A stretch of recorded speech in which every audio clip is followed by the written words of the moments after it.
여러분 안녕하십니까. 7월 24일 일요일인데요. 다음 주에 관심 종목에 대해서 간략하게 설명을 드리도록 하겠습니다. 전체적으로 지금 금리 인상이라든가 인플레 우려로 시장이 큰 폭으로 하락하다가 이제 최근에 이제 점진적으로 상승하는 이런 분위기이긴 한데, 지난 주말에 또 소폭 미국 시장이 하락하는 그런 모습을 보여줬죠. 그래서 바닥권에서 추가적인 하락은 어느 정도 안정세를 보이는 이런 상황이긴 하지만, 우리 입장에서 여전히 환율이 1300원대를 웃돌고 있고, 또 금리 인상에 대한 추가적인 우려들을 감안을 할 때 아직 불안 요소가 상존되어 있는 이런 상황이고요. 그렇기 때문에 물론 이제 반도체라든가 2차전지 이런 핵심 종목들 중심으로 해서 주가가 대형주 위주로 반등하는 이런 상황에서 안심하고 접근하기보다는 여전히 개별 종목으로 테마가 있는 개별 종목으로 접근하는 자세가 바람직하다, 이런 뜻이고요. 그래서 오늘 시간에는 내일 이후에 이제 7월 마지막 시장이 남아 있는데요. 지난 주말에 현대로템이 그동안 그 폴란드를 비롯한 나토 회원국들에게 최근에 러시아 우크라이나 전쟁으로 인해서 방위 산업에 대한 중요성이 강조되는 이런 상황에서 폴란드의 대규모 방산 제품 수출을 발표하지 않았습니까? 이거에 따라서 현대로템의 주가 동향하고, 앞으로의 주가 동향하고, 그 다음에 WHO에서 드디어 이 원숭이 두창에 대해서도 국제 공중보건 비상사태, PHEIC라고 그러는데요. 이건 뭐 Public Health Emergency International Concern이다. 이제 국제적인 관심이 필요한 질병이다, 이런 뜻으로 우리가 이해를 하면 되겠죠. 그렇기 때문에 지금 현재 이 원숭이 두창에 대해서도 코로나에 준할 정도로 국제적인 공조가 필요한 감염병으로 규정됐다고 하는 데 있어서 이 관련주들 어떤 종목을 눈여겨봐야 되는지 간략히 설명드리도록 하겠습니다. 우선 폴란드가 한국산 FA50 전투기 48대하고 K2 흑표전차 180대 등 자주포 등을 구매할 계획이라고 이렇게 밝혔죠. 요거에 대한 요약된 내용을 간략히 한번 알아보면서 지금 현재 현대로템에 대한 그 주가 동향, 물론 이제 금요일 날 그 4,200원 20%가 넘는 큰 폭의 상승세를 보였었는데요. 이런 보도 내용은 이미 지난 6월 달서부터 여러 차례 기사로 오르내리고 했었는데, 회사에서 그때마다 특별히 결정된 것은 없다, 이런 분위기였었죠. 지금 현재 여하튼 지난 금요일 날 종가 기준으로 현대로템이 24,000원대를 돌파하는 이런 모습인데요. 우리가 현대로템 같은 경우 보면 자본금이 5,450억에 총 자본이 1조 2천억 정도 되지 않습니까? 2022년 1분기 매출액이 6,700억인데요. 작년 연간으로 매출이 2조 8천억일 때 금년도 매출액은 무난한 수준인 걸로 이렇게 분석이 되고 있죠. 그리고 폴란드 수출은 지난 6월 8일하고 7월 8일 두 차례에 이 풍문을 회사에서 공식적으로 확정된 것이 없다고 애둘러서 부인을 하기는 했는데요. 이미 주가는 6월 달에 23,000원대에서 18,000원대까지 조정했다가 기존의 고점을 지난 금요일에 장대 양봉으로 돌파하는 이런 모습들이기 때문에, 전체적으로는 그 뉴스 효과로 인해서 아마 월요일 날 그 본격적으로 매물 구간은 27,000원, 25,000원에서 27,000원의 매물이 지극히 많이 포진되어 있는 이런 상황 아닙니까? 그렇기 때문에 지금 현재 우리가 그 뉴스 효과로 인해서 월요일 날 과연 25,000원을 돌파하고 기존의 일시적인 작년도 고점이었던 27,000원에 포진되어 있는 이 매물을 쉽게 뚫고 갈 것인가, 요거에 대해서 다소 의구심은 생기지만요. 그렇다 하더라도 최근에 이제 그 러시아 우크라이나 전쟁으로 인해서 국방력이 강화된다고 하는 점, 그리고 무엇보다도 유럽과 나토 회원국에 판매하는 첫 사례라고 하는 이런 상징적인 것으로 감안을 해볼 때 오히려 뉴스 효과로 인해서 급등 후 다시 하락 조정을 하면 반달매가 충분히 또 나와주지 않을까 하는 생각이에요. 그리고 현대 로템 같은 경우 기존에 보면 주로 철도 이런 쪽에 매출액이 증가했다가 이제 방산 부분에 본격적으로 매출이 증가한다고 하는 점, 지금 그 규모로 볼 때 약 17조 원 정도로 예상이 되지 않습니까? 이렇게 해볼 때 기존의 고점 24,000원에서 27,000원대 매물을 돌파하는지 이 여부도 주목해 볼 필요가 있다고 생각이 되고요. 기존에 이 회사의 영역이 철도, 공작기계 이쪽에 집중되어 있던 것이 방위산업 쪽으로도 집중 그 매출액이 한껏 높아질 수 있다고 하는 것은 상당히 긍정적인 모습이라고 생각이 됩니다. 그렇기 때문에 여러분들이 월요일 날 접근할 때는 물론 이슈로 볼 때는 현대로템이 차지하는 비중도 상당히 크겠지만요. 본격적으로 매물 구간에 진입을 한다는 이런 단점이 있고, 그리고 뉴스 효과로 인해서 고점을 돌파한 다음에 주가가 다시 또 약세로 전환할 그런 과거의 흐름이라든가 이런 것들을 감안해 볼 때 조심스럽게 접근해 보실 필요가 있다고 생각이 되고요. 그렇지만 중장기적으로 볼 때는 회사의 매출 구조가 기존의 철도하고 차량 쪽에 집중되어 있던 것이 방위산업 부분의 매출이 급격히 늘어날 수 있다고 하는 긍정적인 요인도 앞으로 회사의 주가가 한 단계 레벨업 될 수 있는 좋은 기회라고 생각이 되거든요. 월봉으로 볼 때 3만원 정도의 그 돌파 시점도 우리가 중장기적으로 한번 지켜볼 필요가 있겠다, 이런 말씀이고요. 두 번째는 원숭이 두창과 관련해서요, WHO에서 서두에서 말씀드린 대로 국제 공중 비상사태를 선언하면서 향후 이 원숭이 두창과 관련된 관련주들의 주가가 확연한 2차 상승으로 전환될 가능성이 상당히 크다고 보여지거든요.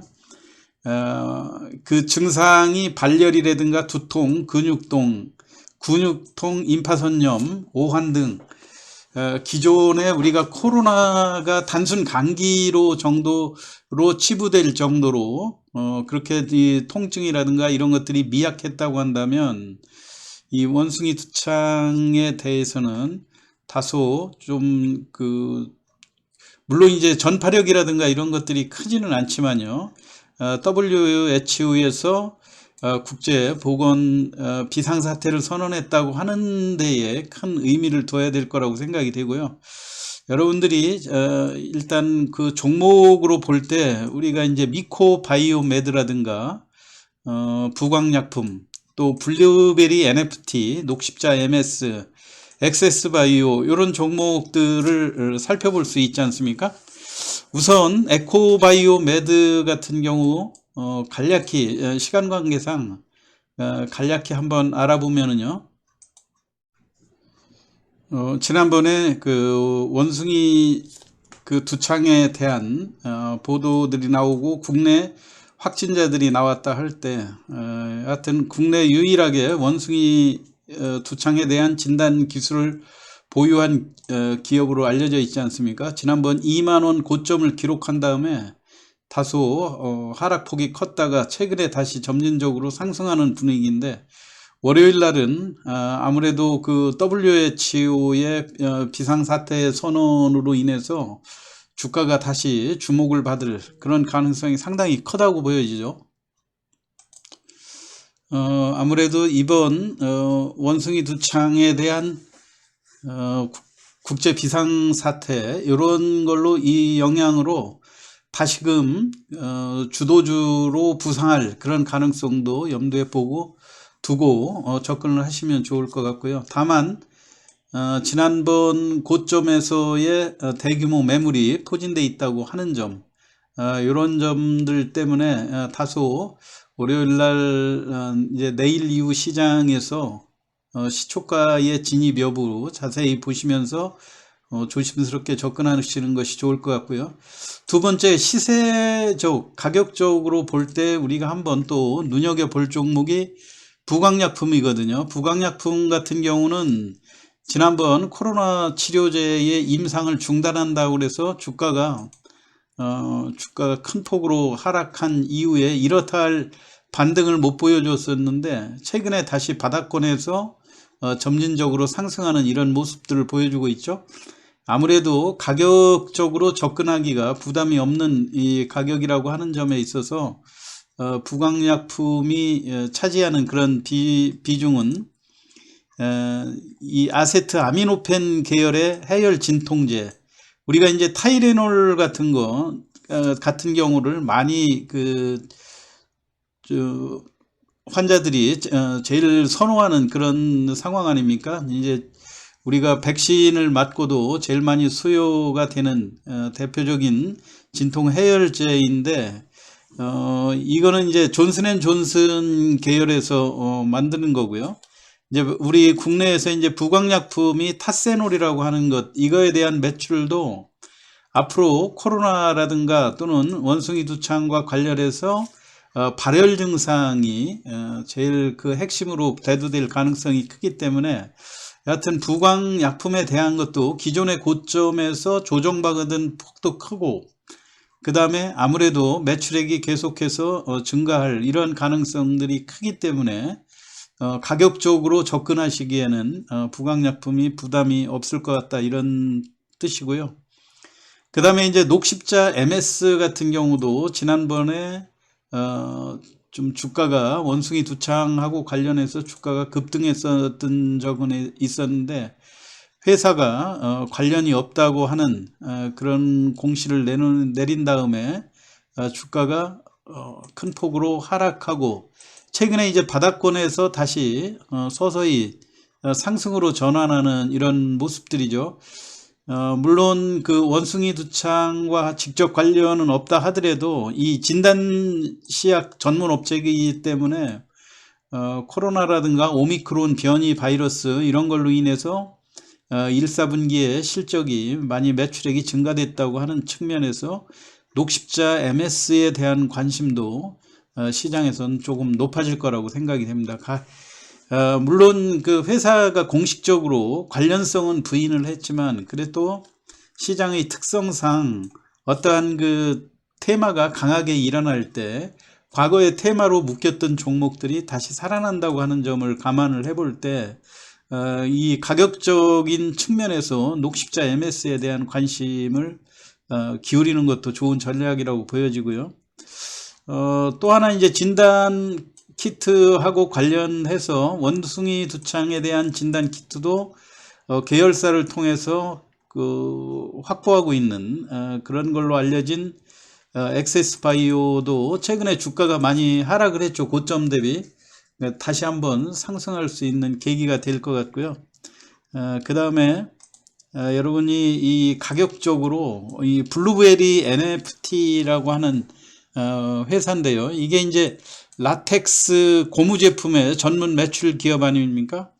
콘돔이라든가 장갑 이런 쪽에 매출이 증대하는 이런 기업인데 아무래도 이 원숭이 두창의 핵심이 동성 간의 그 성접촉으로 인한 그 감염 우려들이 커지면서 콘돔 매출에 대한 매출이 증가한다 이런 측면인데 주가가 지난번에 3,600원까지 급등을 했다가 바닥권에서 조정을 많이 보였기 때문에 이 저가라는 인식 때문에 이 블루베리 NFT 쪽으로도 좀 매수세들이 많이 쏠릴 그런 가능성은 있거든요. 그런데 우리가 블루베리 NFT 같은 경우 여러분들이 실적을 보고 좀 조심스럽게 접근할 필요가 있다, 이런 얘기예요. 물론 가격적으로는 우리가 다른 미코바이오메드라든가 이렇게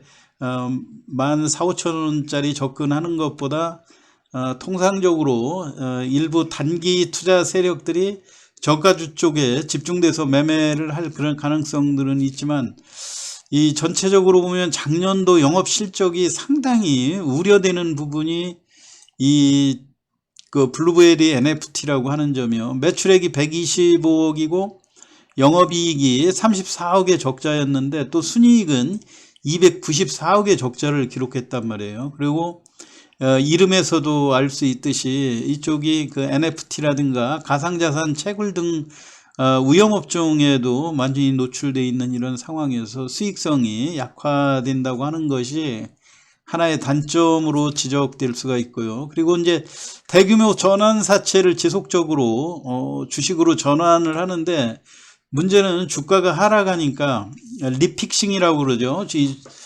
주가를 전환사채의 가격을 자꾸 하향 조정해서 발행을 하고 있다고 하는 점, 이런 것들도 여러분들이 염두에 두시면서 이 저가이지만 최근에 잘 올라가다가 조정을 받은 충분한 그런 이유들이 있는 기업들 아닙니까? 그러니까 여러분들이 그 점을 잘 신경을 쓰셔서 접근을 하시면 좋을 거라고 생각이 됩니다. 내일 시장에서 단기적으로 현대로템의 그 방산제품 수출 결정권으로 인해서 주가에 어떠한 영향을 미칠지, 그리고 WHO가 원숭이 두창에 대해서 국제 비상사태를 선포했다고 하는 이런 걸로 관련주들이 내일은 시장에 관심을 모을 것으로 생각이 돼서 간략하게 주간 시황으로 말씀을 드렸습니다. 참고하시기 바라고요. 내일 7월 한 주간 남은 그 증시 기간 동안에 좋은 투자 수익 올리시기 바랍니다. 이상 마치겠습니다. 감사합니다.